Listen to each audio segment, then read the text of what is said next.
Alright friends, welcome back to Union Budget Part 3, and there are 10 distinct aspects of the budget, and we deliberated 3 aspects in Part 2, and in Part 3 we are going to deliberate on the remaining 7 aspects. That concludes budget in totality. Here the poor and the underprivileged.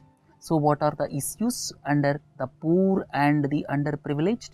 Here Mahila Shakti Kendras will be established with an allocation of Rs 500 crores in 14 lakh ICDS Anganwadi centers. In 14 lakh ICDS Anganwadi centers. Anganwadi centers are basically to take care of children up to 6 years of age, at the same time pregnant women, and Mahila Shakti Kendras will be established in ICDS centers. Then affordable housing will be given infrastructure status. Affordable housing, there is some stipulation, carpet area up to 30 square meters in 4 metropolitan cities will be considered as housing under affordable housing scheme. So up to 30 square meters of carpet area in 4 metropolitan cities will come under affordable housing, and other than these 4 metropolitan cities, up to 60 square meters of carpet area will come under affordable housing, and affordable housing will get infrastructure status. The meaning of this is it will be eligible for any government incentives. At the same time, refinancing from financial institutions or from government institutions is sometimes possible because of infrastructure status. They may get long-term loans at lesser interest from financial institutions. So there are several benefits after getting infrastructure status. So in this budget, affordable housing is given infrastructure status. Another important aspect is National Housing Bank. You may have a doubt. National Housing Bank, what is it? National Housing Bank is basically established to regulate housing sector in the country. It is 100% owned subsidiary of Reserve Bank of India, and that will refinance individual housing loans up to Rs 20,000 crore. Then under maternity benefit scheme, Rupees 6,000 will be transferred directly into the bank accounts of pregnant women. But there are 2 conditions. Delivery should take place in institutions. Then second point is children must be vaccinated. Subject to fulfilling of these 2 conditions, Rupees 6,000 will be transferred into the bank accounts of pregnant women.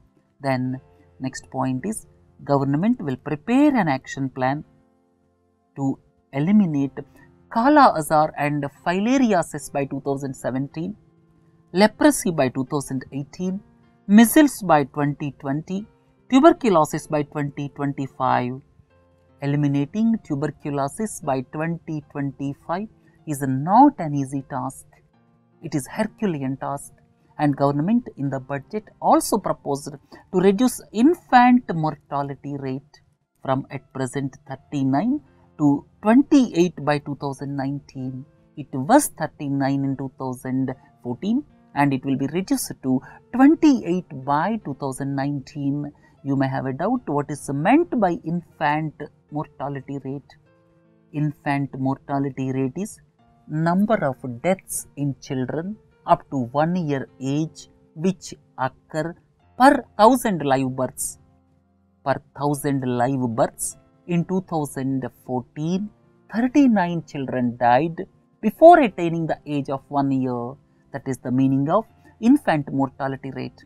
And maternal mortality rate, the death of mother during giving childbirth, death of mothers at present, or you can say during 2011-13, is 167 per 1 lakh live births. Per 1 lakh live births, the maternal mortality rate was 167 and it will be reduced to 100 by 2018-20. Then additional 5,000 postgraduate seats per annum will be created. Basically, there is a scarcity of specialist doctors. So as to take care of this aspect, 5,000 additional seats will be created.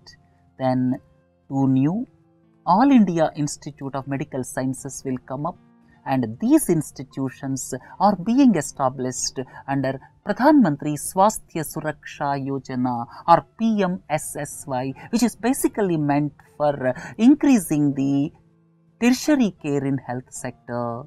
Then they will be established in Jharkhand and Gujarat, and labor environment will be made conducive, and for that purpose certain legislative reforms will be brought in. And another important aspect is for senior citizens. For senior citizens, Aadhaar based smart cards basically containing their health details will be introduced. Aadhaar based smart cards containing their health details will be introduced, right? Then if you look at infrastructure,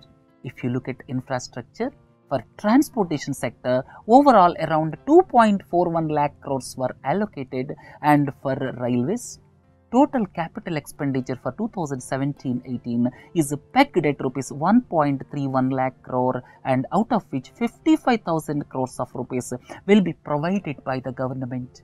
More than this, 2-3 important aspects I would like to tell you.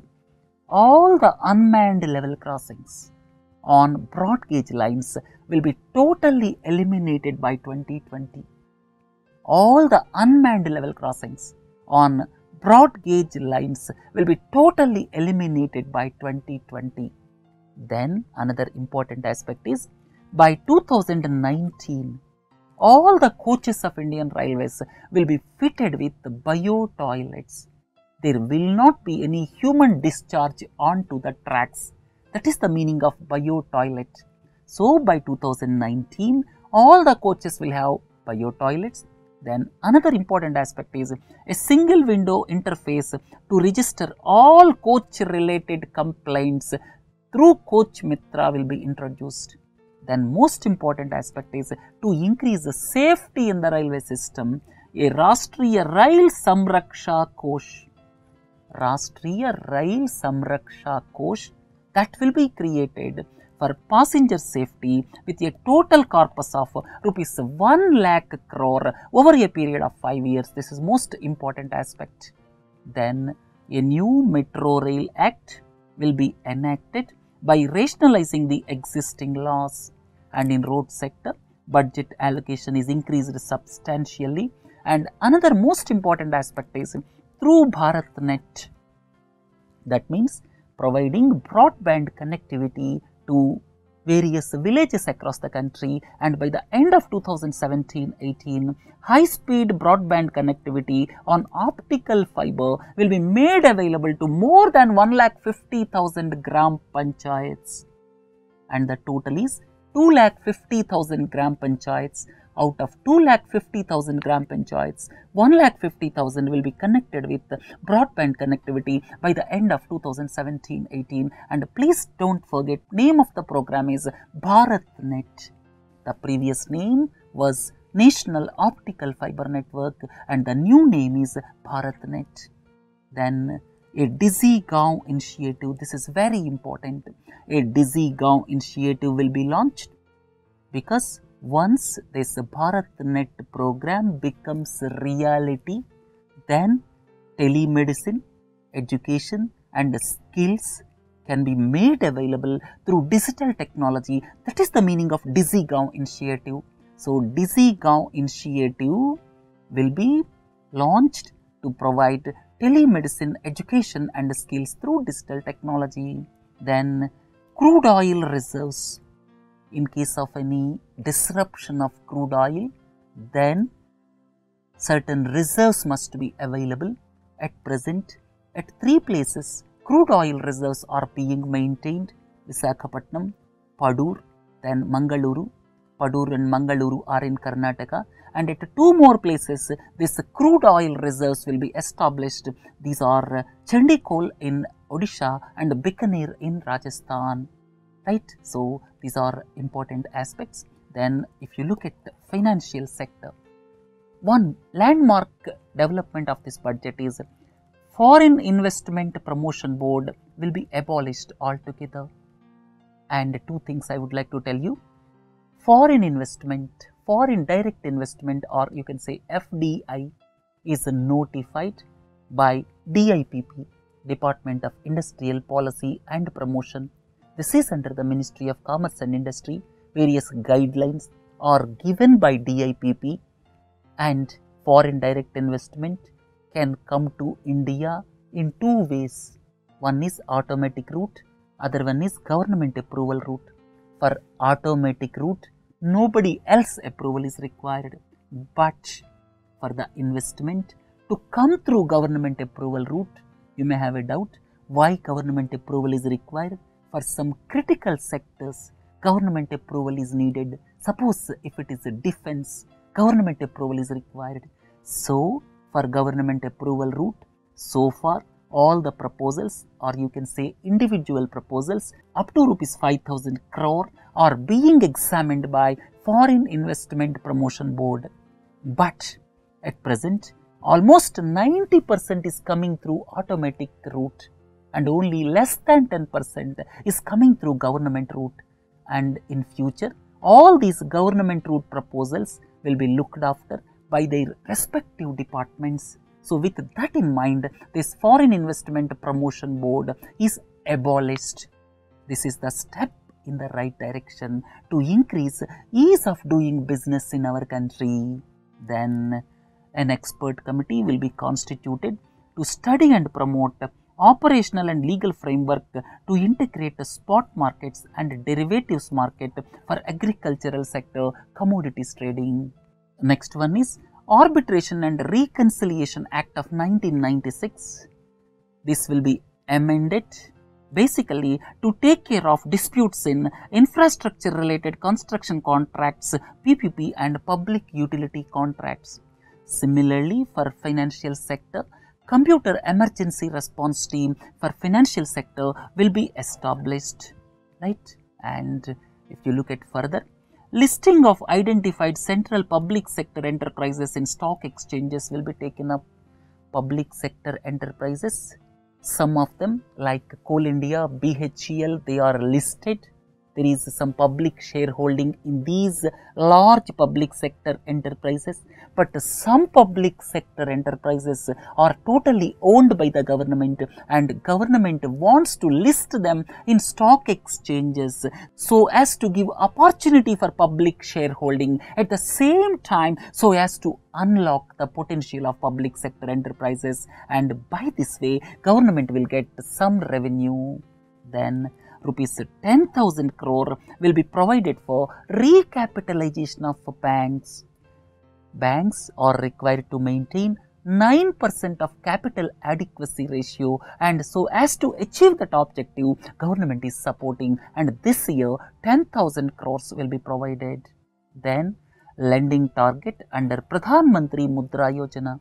Under Pradhan Mantri Mudra Yojana, small enterprises are given financial support through way of loans up to rupees 10 lakh per each enterprise, and Pradhan Mantri Mudra Yojana allotment is doubled from 1.22 lakh crore to 2.44 lakh crores of rupees.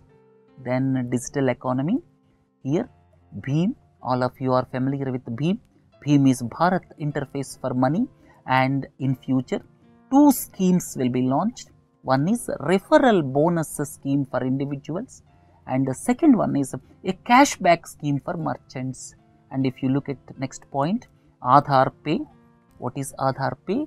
Aadhaar Pay is merchant version of Aadhaar enabled payment system that will be launched shortly, and banks will introduce additional 10 lakh POS terminals by March 17, and they will be encouraged to introduce 20 lakh Aadhaar based POS terminals by September 17, and a separate payments regulatory board will be created in RBI, basically replacing the existing board for regulation and supervision of payments and settlement system.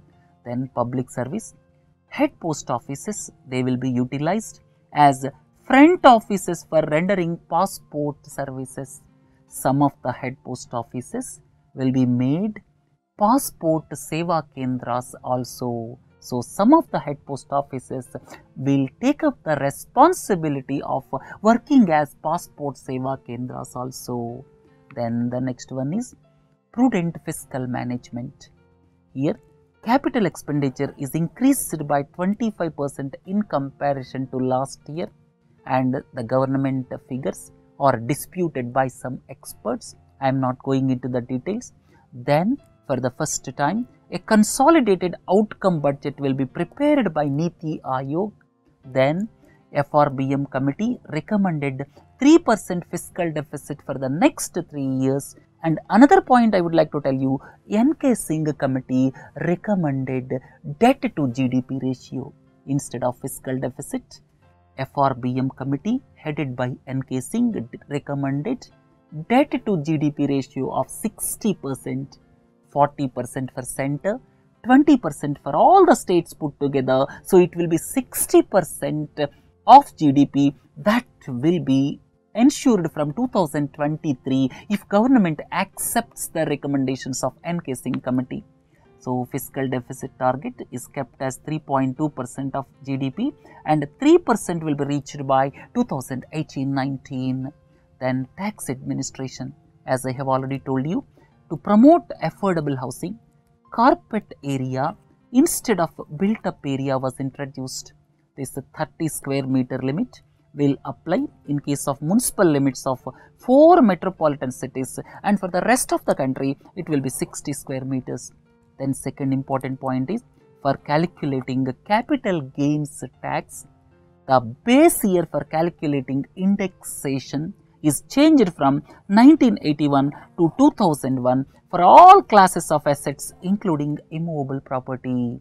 Then the next point is reduction in the holding period for computing long-term capital gains from transfer of immovable property from 3 years to 2 years, and capital gains tax is exempted for the farmers who gave up their lands for Andhra Pradesh capital Amaravati.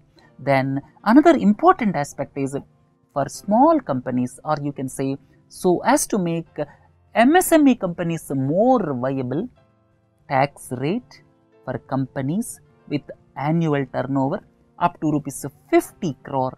For the companies with annual turnover up to rupees 50 crore, the tax rate is reduced from 30% to 25%.